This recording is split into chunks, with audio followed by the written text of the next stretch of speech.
Now, what is wrong? Like, I think the real issue would be to maximize potential output or maximize the amount of successful people. You'd have to figure out don't concentrate on what people are doing right. Concentrate on what people are doing wrong.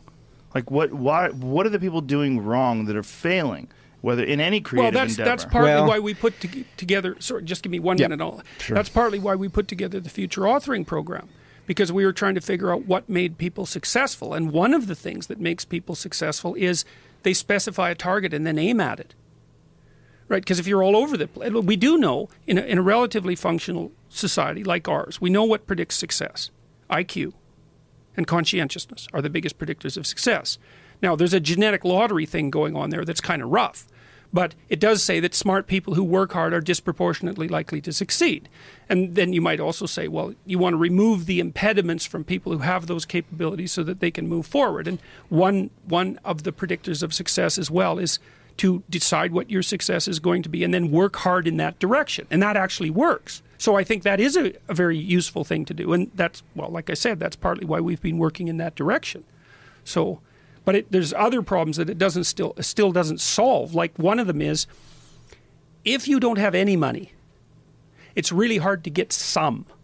Like once you have some, it's not so hard to get some more. But if you're at zero, Jesus, man, you're in the reverse situation. You're poor, you don't have anything, no one wants to talk to you. You can't get out of it because you're too poor to get out of it. You know, you're penalized by the economic system because you can't even afford to start playing the game. You're stuck at zero. And you can't get out.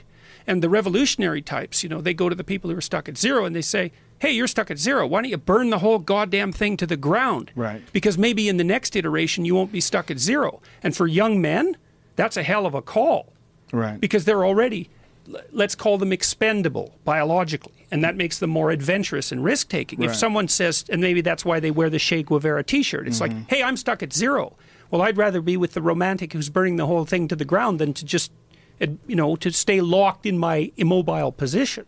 Right, but that zero is where massive amounts of creativity come from because of that struggle. Massive amounts of innovation, massive amounts of people who have visions, because you're not living off of some sort of trust fund. You know, you have real risk and real danger, and you have a real concern about your future. Whereas someone who has no concerns whatsoever and their future is carved in stone, they can do whatever they want and buy a new Ferrari every year, that they're not going to have nearly the amount of motivation as the poor person. Yeah, well, that may be why family fortunes tend to only last 3 generations. Yes. And, you know, you're saying, well, why don't you take a look at the advantages of zero? And one of the advantages there is that you're driven by brute necessity, and that can really be motivating. Yes. And that's, I think, why the children of first-generation immigrants often do so well. Yes. You know, they're driven by necessity, and it's so. Yes, agreed.